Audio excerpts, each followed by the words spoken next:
የሐዋርያው ቅዱስ ዮሐንስ መልእክት ምዕራፍ 2 ከቁጥር 16 ላይ ባለው ኃይለ ቃል መነሻነት ይሆናል። ይህን ከዚህ አውጡ በሚል ርዕስ እንማራለን። ይህን በሉ ከዚህ አውጡ ድገሙት። ሶስተኛ ድገሙት። በዚህ ርዕስ በጣም ለአጭር ደቂቃ አምላካችን ቅዱስ ቃል እንማራለን። አምላካችን ሊያስተምረን ቅዱስና መልካም ፈቃዱ ይሁንልን። ዛሬ ያለንበት እንግዲህ የዐቢይ ጾም ሶስተኛ ሳምንት እንደምታውቁት ምኩራብ ይባላል። ምኩራብ በቁሙ ትርጉሙ የአይሁድ ቤተ ጸሎት እየተባለ ይነገራል። በኦሪቱ ሕግ መሰረት 10 አባወራዎች ያሉበት አካባቢ አንድ ምኩራብ እንዲተከል የአይሁድ ሕግ ይፈቅዳል። ስለዚህ ቤተ መቅደሱ ምንም እንኳን በይሁዳ የሚገኝ አንድ ቢሆንም ምኩራቦች ግን በኢየሩሳሌም ዙሪያ ይተከሉ ነበር።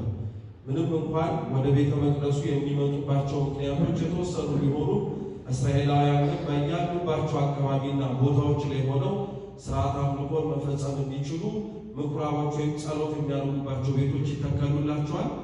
እነዚህ የአይሁድ ምኩራቦች አገልግሎታቸውን አባቶቻችን ሲያስተምሩን የመጀመሪያው የአይሁድ ቤተ ምኩራብ አገልግሎቱ ጸሎት መጸለያ ነው። መጸለያ አልኳችሁ፣ ጸሎት መጸለያ ነው። ሁለተኛው የቅዱሳት መጽሐፍት የሚነበብባቸው ቦታዎች ነበሩ።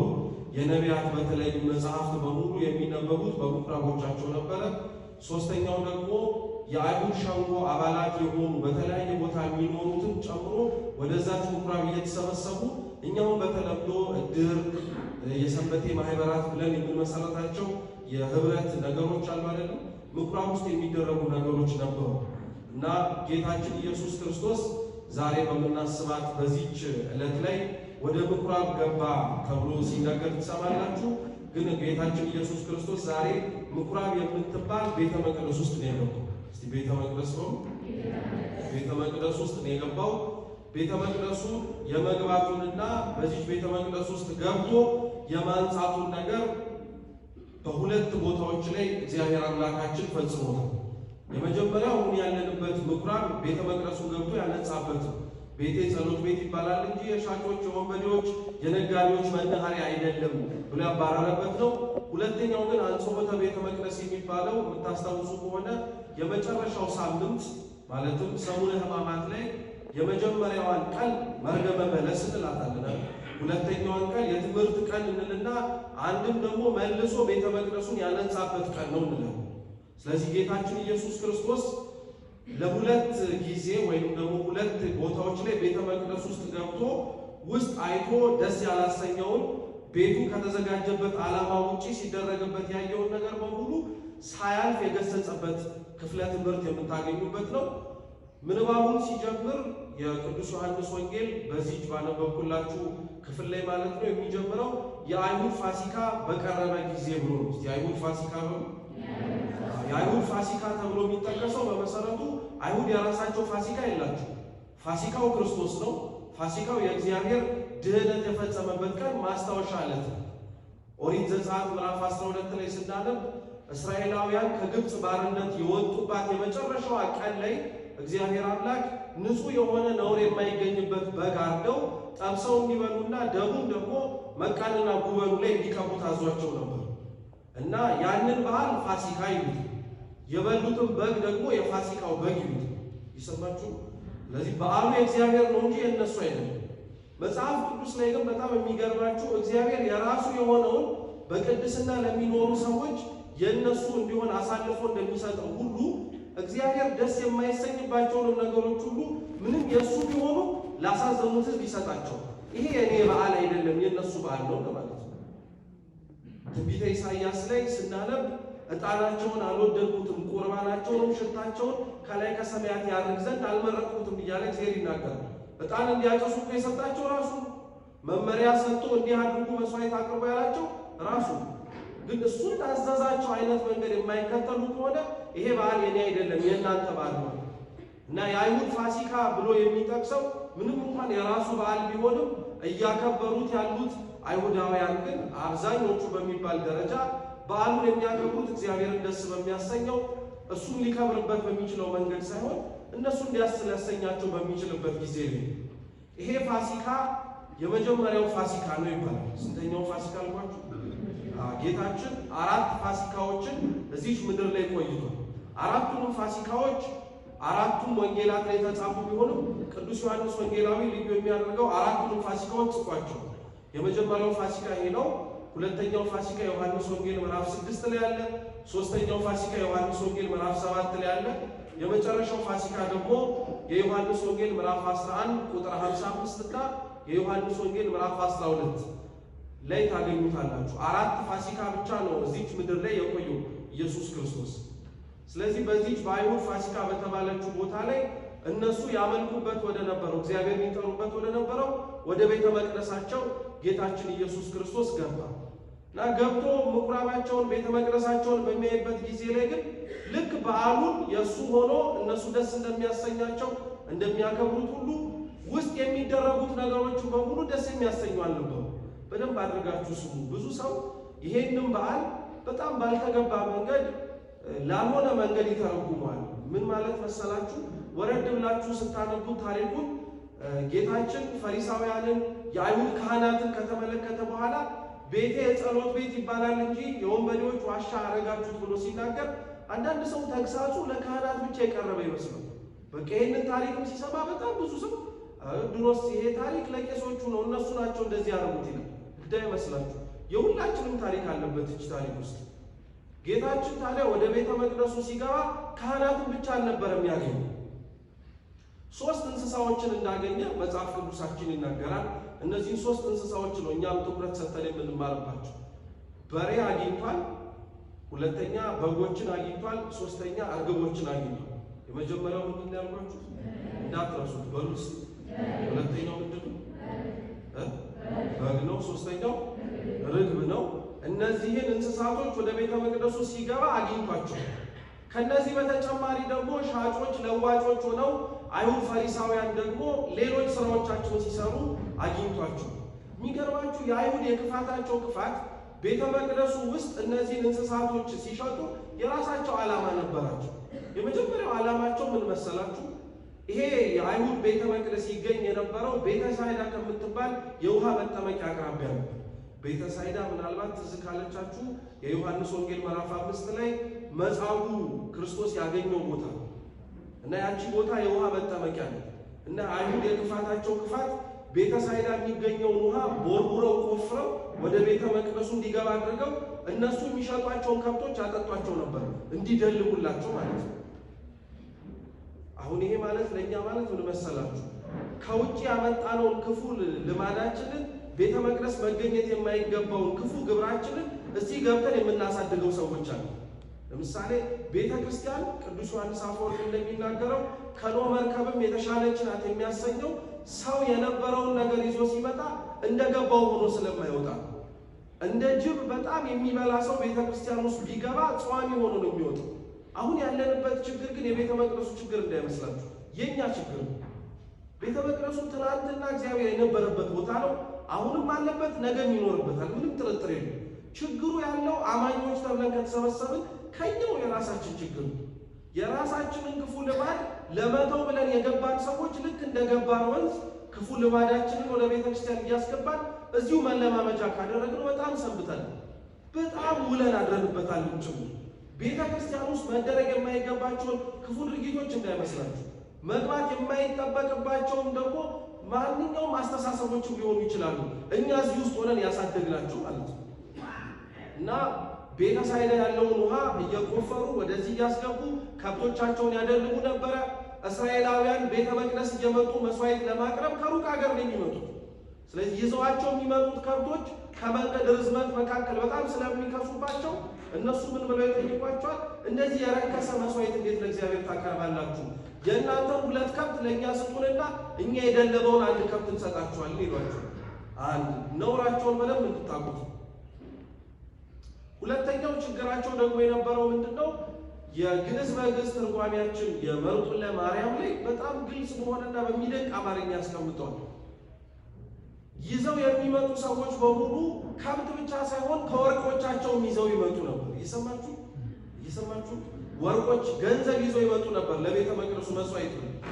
እና ገንዘቡን ይዘው ሲመጡ አይሁድ ምን ያደርጉ ነበረ? በሩ ላይ ቁጭ ብለው እንደዚህ የረከሰና አቧራ የነካው ሳንቲም እግዚአብሔር ጋር መግባት አያስፈልገውም፣ የእናንተን የቆሸሸውን ገንዘብ ስጡንና እኛ ንጹህ ገንዘብ እንስጣችሁ ይላችሁ ነው። አሁን ይሄ ለእናንተና ለእኔ ምን ማለት መሰላችሁ? የቆሸሸ ብር ባንክ ሲሰጣችሁ እንዴት የምትቀበሉት? የቆሸሸው ብር ተሰጥቶና ጥሬ ጥሬውን አዳዲስ ብር ስጡኝ የለምቱ። ግን እንግዲህ ገንዘቡ እስካልተበላሸ ድረስ የመግዛት አቅሙ እኮ እንደማይለቅ ታውቁታላችሁ። ግን ምኑ ደስ ስለሚላችሁ አዲሱ ብር ሽታው ወለመኔው ገለመኔው እያለ ብዙ ሰው ምክንያት ይሰጣል። ብቻ ግን ነባረም በሉት አዲስም በሉት ጉዳያችሁ ከገንዘቡ ጥራት ጋር ሳይሆን ከምኑ አቅሙ ጋር ከመግዛት አቅሙ ጋር። እነሱ ግን በዚህ ያሞኟቸው ነበር እና ህዝቡን በጣም አብዝተው ቤተ መቅደሱ ላይ ተሹመው ቤተ መቅደሱ ላይ ኃላፊነት ተሰጥቷቸው፣ ነገር ግን እነሱ ያሳዝኑት ነበር። ይሄ የእኛ ታሪክ ነው ያልኳችሁ ለዚህ ነው። እግዚአብሔር በጣም የሚገርማችሁ ቤተ መቅደሱን ያለ አገልጋይ አልተወም ሲባል እኛን እንዳይመስላችሁ። ቤተ መቅደሱ ሁሌም ንጹህ ነው፣ ሁሌም ቅዱስ ነው። እኛም የመጣነው ሰዎች ቤተ መቅደሱን እናገለግለዋለን ሲባል በመሰረቱ ታገልግለን ንጽህና ለመላበስ ነው እንጂ የምንመጣው የእግዚአብሔር ቤተ መቅደስ ጎሎ እኛ ለጎደለው ቀዳዳ ለመድፈን አይደለም። ይሄ በጣም ማወቅ አለባችሁ። የእግዚአብሔር ቤተ መቅደስ ምንም ነውር የለበትም፣ ነቀፋ የለበትም፣ ጎዶሎ የለበትም። እኛ ነን ጎዶሎ ያለብን። ቤተ ክርስቲያን ውስጥ የምንመጣው ለመሞላት ነው። አይሁድና ፈሪሳውያን ግን ቤተ መቅደስ ውስጥ ያሳዩ የነበረው ተገላቢጦች ነገሩ። ከእግዚአብሔር የጎደሉትን ነፍሳት እያራቁ ለእነሱ ግን ኪሳቸውንና ሀብታቸውን ማጎልበቻ አድርገውት ነበር። ሀቁ መጽሐፍ ቅዱስ ላይ የተጻፈልን ታሪክ እና ለእነዚህ አይነት ምግባሮቻቸው የሚጠቀሟቸው ደግሞ ቅድም እንዳልኳችሁ 3 እንስሳትን ነበሩ። እነዚህም 3 እንስሳት የመጀመሪያው በሬ ነው። ሊቃውንተ ቤተ ክርስቲያን በሬውን በሬ ብቻ አይደለም ብለው አያልፉትም።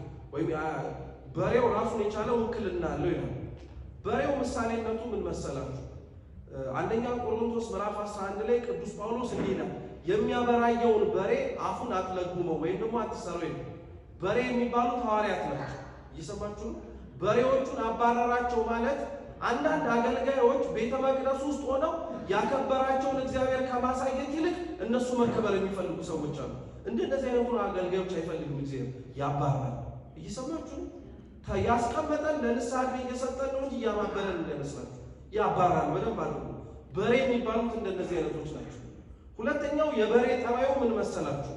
በሬ አንድ ገበሬ ጠምዶ ሲያርሰው ብዙ የደከመ የሚመስለው በሬው ነው ወይስ ደግሞ ገበሬው? ተው ከልባችሁ መልሱ።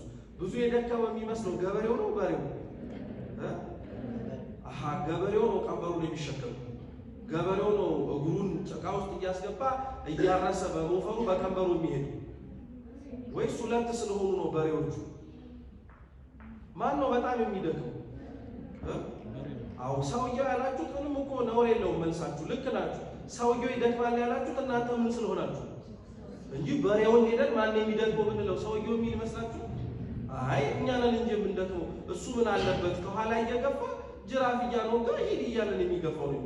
እየሰማችሁ ሰው እንደተቀመጠበት ሁኔታ ነው እይታውም የሚስተካከል።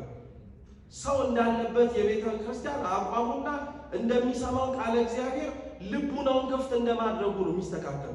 አብዛኞቻችን ሰምተን የማንለወጥባቸው ምክንያቶች የቃሉ ችግር አይደለም። አሁን እኛ ህሊናችን መስታወት መሆን ስላቃተው። ስለዚህ በሬዎች የሚባሉት እንዳልኳችሁ የእግዚአብሔርን ክብር እየሸፈኑ ራሳቸውን የሚያጎሩ ብቻ ሳይሆኑ በሬው እንዳልኳችሁ ድካሙን የሚደክመው እሱ ነው። አዎ ምንም ጥርጥር የለውም። አብሮት ግን የሚደክም ደግሞ ገበሬም አለ። የጠመደው እሱ ነው። ራስ ብሎ የሚያሳርሰው እሱ ነው። ጅራፍ ጀርባው ላይ እያደረገ ቢሆን ቶሎ ቶሎ እንዲል የሚያደርገው እሱ ነው። በሬዎችን አባረራቸው ከቤተ መቅደሱ ማለት ሁለተኛው ትርጉሙ ምን መሰላችሁ?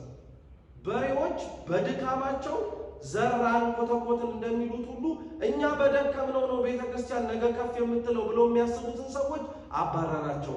የእናንተ ድካም ሳይሆን የኔ ቸርነት ነው ከፍ ያደረጋችሁ ማለት ነው። ይሰማችሁ? አሁን ብዙዎቻችን ይመስለናል የኛ ድካም፣ የኛ መውጣት መውረድ፣ የኛ ያሰብናቸው ብዙ ነገሮች ለቤተ ክርስቲያን ለውጥ የሚያመጡ ይመስለናል። አዎ ራሳቸውን ችለው አሻራ ማስቀመጣቸው አይቀርም፣ ምንም ጥርጥር የለም። ግን አንድ ሰው እኔ ያቀርኩት ነገር የእግዚአብሔር ቤት ላይ ስላቀርኩት ይሰራል ማለት እግር ስላለኝ ብቻ ተራምጄ እመጣለሁ እንደማለት ነው። አሁን ቤተ ክርስቲያን ውስጥ ያመጣችሁ ከህዋሳቶቻችሁ ምንድናቸው ብትባሉ እግሬ ነው ብላችሁ ነው የምትመልሱታል። ግን እግራችሁ አላመጣችሁ። ምክንያቱም ብዙ እግር እያለ ያመጣ ሰው አለ። ያመጣችሁ እግራችሁ ሳይሆን የእግዚአብሔር ምኑ እስቲ ፈቃዱ ነው። ፈቃዱ ቸርነቱ ነው እንጂ እግር እያለ ያመጣ ብዙ ሰው አለ። ከብቶች የሆኑ በሬው አመለካከት ያላቸውም ሰዎች አሉ። እኛ በሰራነው፣ እኛ በደከምነው፣ እኛ ባወጣነው፣ እኛ ባወረድነው ነው አሁን የተመሰረተው ብሎ የሚያስበውን ሰው እግዚአብሔር አይፈልገውም። አንተ ስላለ ሳይሆን እግዚአብሔር ስላለ ያጸናው ቤቱ። እሱማ የሌለበት ቀን ቢኖር ኖሮማ ማናችንም ቆመን አንራመድም። እንደነዚህ አይነቱን አገልጋዮች ስለማይፈልግ እግዚአብሔር በሬዎቹን አባረራቸው የተባለው እነዚህ ናቸው። ሁለተኛው ያባረራቸው ምን እንስሳቶችን ምኖችን በግ ከበሬ በተሻለ ምን ጥቅም አለው ቢባል ሊቁ አምብሮስ ሲናገር ምን ይላል? በጎች ደግሞ የሚባሉት የሚበሉና የሚለበሱ ናቸው ይላል። ያው በግ እንደምታውቁት ቆዳውን እንለብሰዋለን ወይም ጥጡ ተበዝቶ ተሰርቶ ብርድ ልብስ ነው ብለን እንገላበጥበታለን ለብሰን፣ ስጋውን ደግሞ ጠብሰን እንበላዋለን። እንደነዚህ አይነት የበግ ጠባይ ያላቸው ሰዎች ደግሞ ምንድናቸው? በሰሩት ስራ እነሱ መወደስና መከበር የሚፈልጉ ሰዎች ናቸው። በሬዎቹ ክብሩ ለኛ ይገባናል የሚሉ ሰዎች ናቸው እግዚአብሔርን እየከለሉ። በጎቹ ደግሞ እነሱ ባደረጓቸው መልካም ስራዎች በተነሳ እግዚአብሔርን ያደረገላቸውን ነገር በሙሉ ለነሱ ምስጋናውን መውሰድ የሚፈልጉ ጠባይ ያላቸው ሰዎች ናቸው። ወደን እንዳይመስላችሁ። በመሰረቱ አንዳንዴ አባባል ይመስለናል። አገልግለን ስንጨርስ ወይ ጥሩ የሆነ መልካም የሆኑ ነገሮችን አከናውነን ስናገባድን ምርቃት ስንሰማ ሁሌም እግዚአብሔር ይመስገን እንላለን። ያው ራሳችን እንዳደረግነው እኮ ውስጥ አዋቂነት ይነግራል። ትንሽ ትዕቢት አለች ውስጣችን ያለች። ያው አንተ ብትሆንም አፈ ግን ማን ይመስገን የምትል ግን እውነትም ልባችን እግዚአብሔር ይመስገን ማለት አለብን። ምስጋናው ለማን የሚሄድ ስለሆነ ለእግዚአብሔር የሚሄድ ስለሆነ። በግ ጠባይ ያለው ሰው ግን ምን አይነት ሰው መሰላችሁ? የዋህ ገራገር የሆነ ሰው ብቻ ለማለት ሳይሆን እኔ ነኝ ያለበስኳችሁ፣ እኔ ነኝ ያበላኋችሁ እያለ የሚመጻደቅ ሰው ማለት ነው። እንዲህ አይነቱንም ሰው እግዚአብሔር አይፈልገውም። ቤተ መቅደስ ውስጥ ያባረዋል። ርግብ የሚባሉት ደግሞ ምን አይነት ጠባይ ያላቸው ሰዎች መሰላችሁ? ርግብ አይነት ጠባይ ያላቸው ሰዎች ርግብ እንደምታውቁት መጽሐፍ ቅዱስ ላይ የእግዚአብሔር መንፈስ ቅዱስ ምሳሌ ነው። ብዙ ያላቅናቸውን እንድንሰበስብ እኮ ነው። ይህን ጉዳይ ብቻ እንዳይመስላችሁ። ብዙ አብያተ ክርስቲያናት ሰንበት ትምህርት ቤቶች ብቻ ነው አያስወጣን ነገር። እኛም እያንዳንዳችን ነፍስ አለንና እግዚአብሔር ይፈልጋታል። ዋጋ ከፍሎባታል፣ ደሙን አፍሶላታል። አያስቀምጠን ነገር ደግሞ እኛ ራሳችን መቀመጥ አንፈልግም ቤቱ ላይ። ከሱ ክብር ይልቅ የኛ ክብር ያሳስበናል። ከሱ ፍቅር ይልቅ የኛ እርስ በርስ ያለን ቁርሾ፣ እኛ እርስ በርስ ያለን ጥቅም ያንጓጓል። በጣም እኮ የምናሳዝነው እውነት አባቶቻችን ወንጌል መስታወት ነው ሲሉ እኮ አለመታደል ሆኖ የምንሰማቸውን ቃለ እግዚአብሔር ምን አለ ገሌ ኖሮ ባደመጠው እንላለን እንጂ እኮ የሚነገረው የሚሰበከው ሁሉ እኮ ለኛ እንደሆነ አታውቁም። ለኛ እኮ የሚሰበከው የሚነገረው ነገር በሙሉ ለሌላ ለማንም የሚሰበክ እኮ የለም። የተቀመጠው ሰው ማስተካከል ከቻለ ቆሞ የነበረው ያልገባው ሰው እኮ መግባት ይጀምራል። አባታችን አባ ብሾይ ካሜል የሚባሉ ታላቅ ጻድቅ አሉ። በረከታቸው ለሁላችን ትድረስ። እኚህ ጻድቅ ምን ይላሉ? እስካሁን ድረስ ብዙ ወንጌል ተሰበከ። የሰማችሁ? አሁን ጊዜው የመስበኪያ ሳይሆን የተሰበክነው የመኖሪያ ጊዜ ነው። በቃ በጣም ተሰብከናል። እጅግ ከምታስቡት በላይ ብዙ ሰምተናል። ከኛ በፊት የነበሩ ጻድቃን እንደኛ የተሰበኩ ይመስላችኋል? እንደኛ ብዙ የሰሙ ይመስላችኋል? እንጦንስ እነ መቃርስ እነ ጳውሊ እኮ ሲመልሙ ፍጹም ለመሆን ያለን ለተከተለ የምትለው ቃል በቂያቸው ነበረች። እኛ ይህን ቃል ስንት ሰምተነዋል እኮ ምንም ያመጣልን ለውጥ የለም። የቃሉ ችግር አይደለም። አሁንም እኛው ራሳችን ችግር ስላለብን በሬው በጉን እንዲሁም ርግቡን ጅራፍ ሰርቶ እያነባ ማባረር ጀመረ። አበው ትርጓሜውን ሲናገሩ እንስሳቶቹን ማባረሩ አሁን እውነተኛው ፋሲካን መጥቻለሁ፣ የከብት እንስሳ እያረዳችሁ የምትሰሙበት ጊዜ አብቅቷል፣ እኔን ነው የምትበሉኝ፣ እኔን የምትጠጡኝ ሲል ነው እንስሳቱን ያባረረው ይላል። በደንብ ደግሞ ሌሎች ሊቃውንተ ቤተክርስቲያን ሲራቀቁበት ይላሉ። ጌታችን ኢየሱስ ክርስቶስ አበጅቶ ሲያኖጋበት የነበረው ጅራፉ ምሳሌነት አለው ይላሉ። እየሰማችሁ ነው። እቺን ብቻ ነግራችሁ ትምህርታችንን እንጨርሳለን። ጅራፉ ከላይ ያለው ክፍል የሚጮኸው ወይም ደግሞ የሚማታበት ክፍል የነበረው ይህ የመንፈስ ቅዱስ ምሳሌ ነው ይላል። ይሰማችሁ? መቼም ጅራፍ ግን ገመድ ብቻ አይደለም ደግሞ መያዣ ምንም ጭምር አለ። ደብረ ታቦር አታውቅም እንደዚህ ደብረ ታዲያ ጅራፉ ዝም ብሎ ነው የምታጮሁት ወይስ ምን አለ? መያዣ አለ። መያዣው ምንድን ነው? እንጨቱ ደግሞ የቅዱስ መስቀል ምሳሌ ነው ይላል። እግዚአብሔር ቤተ መቅደስ ውስጥ የማይገቡትን ሰዎች በጥላቻ የሚያባረራቸው እነሱ ላይ አድሮ ክፉ የሚያሰራቸውን ሰይጣን ዲያብሎስ በመስቀሉን ያሸሸላቸው፣ በመስቀሉን ያባረረላቸው። ሲሄዱ የሚሄዱ የሚመስሉት ሰዎቹ ናቸው፣ ግን እውነትም እያስወጣና እየሰደደላቸው ያለው እነማን ነው?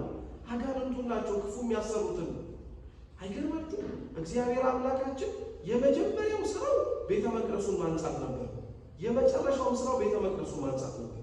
እቺ ክስ ናት ያስከሰሰችው። በመሰረቱ የምታስታውሱ ከሆነ ልክ ይህንን ነገር አድርጎ ከጨረሰ በኋላ የአባቴን ቤት ብሎ ተናገረ። የአባቴን ቤት ብሎ አሁንም ድገሙ። የአባቴ ቤት አለና የጸሎት ቤት ነው እንጂ ወንበዴዎች ዋሻ አይደለም አለ። የምን ቤት ነው? የመጀመሪያው ማን ቤት ነው? የአባቴ ቤት አይደል? ያሉት ሰው አባታቸው አይደለም እንዴ? ይዘ ነው አይደል? ነው አባታቸው ነው። ግን ምን ሊፈልጎ መሰላችሁ? አባቴ ያለው ለእኔ የባህሪ እኩሌታዬ ነው። እኔ አምላክ እንደሆንኩ እሱም አምላክ ነው እያላቸው ለጊዜው አልገባቸውም እነሱ። እቺን ሲያጸዳ እቺን ቤተ መቅደስ የመሰላቸው አባቴ ሲል በጣም ከተቆርቋሪነት የተነሳ የቀና መንፈስ ነበር የመሰላቸው። የመጨረሻው ጊዜ ላይ ግን ቅድም እንዳልኳችሁ በሰሙነ ሕማማት አንጽሖተ ቤተ መቅደስ ብሎ ጌታችን ኢየሱስ ክርስቶስ መልሶ ሲያጸዳው ግን የአባቴ ቤት ሲል በጣም ከለከላቸው። ምን ብለው?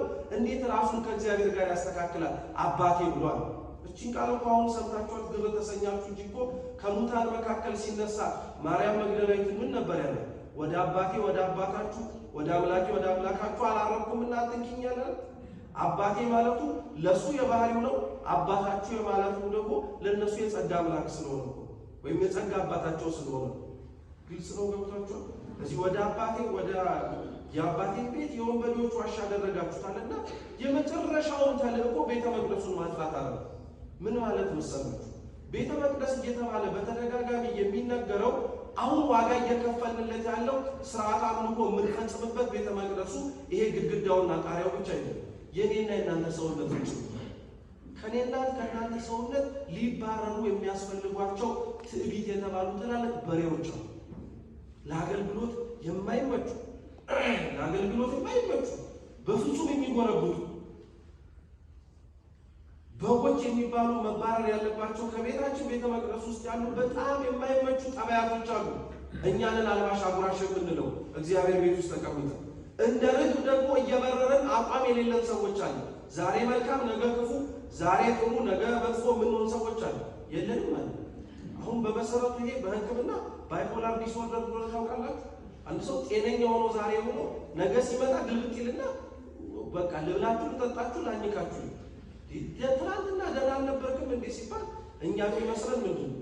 አይ ድሮም ልጁ እኮ ትንሽ ጦሽ ያለ ስለሆነ ዝም ብሎ ነው እግዚአብሔር እንደው በቸርነቱ ይማረው እንዳለ። የጤና እክልም ሊሆን ይችላል ማለት የጤና እክልም ሊሆን ይችላል። የእውነቴን ነው የምላችሁ። ግን እንዲህ አይነቱ ነገር አያስፈልግም ለእግዚአብሔር ነው። አንድ አቋም ሆነን ነው መምጣት ያለብን። ስንመጣ ቤተ መቅደሱ አይመችም እየተባለ ያለው እኔና የእናንተ ሰውነት ነው። ይሄንን ከዚህ አውጡ እያለ እግዚአብሔር ለእኛ የሚናገረው እውነቴን ነው የምላችሁ። እውነት በጣም ብዙ አንጋፋ የሚባሉ ትናንሽም ሆኖ እድሜያቸውን እያስቆጠሩ ያሉ ብዙ ሰንበት ትምህርት ቤቶች ለነገ የሚሰንቁት ስንቅ መሆን መቻል ያለበት ሰብስበን የምናስገባቸውን ብዙ አባላቶቻችንን እውነተኛ ቤተ መቅደስ አድርጎ በመለወጥ ደረጃ አስቀምጠን ኮርስ የምናስተምረው መዝሙር የምናስጠናው አገልግሎት የምንፈጽመው እኮ እኛን ቤተ መቅደስ ለማድረግ ነው እንጂ የማ ቤተ መቅደስ እኮ ቤተ መቅደስ ነው። በሜሮን የከበረ ነው አይደለም? ቅዱስ ሥጋው ክቡር ደግሞ የሚፈተትበት እኮ ነው። አሁን እየገባን ያልሆነው እኛ እንደዚህ አይነት ክብር እንዳለን እኮ ነው። ይሄንን ቤተ መቅደስ ነው እንድናስተካክለው በዚህ ሳምንት ባሉ የተከታታይ ቀናት ውስጥ ስለ ቤተ መቅደስ ስለ ምኩራብ ሲባል ስለ ህንፃው ብቻ እንዳይመስላችሁ ወገኖች፣ ይባካችሁ። ስለኛው ሰውነት ነው፣ ስለ ራሳችን ሰውነት ነው። አልመቻለው ለእግዚአብሔር ማረፊያ እየጎረበጠው ያለው የኛው ልብ ነው።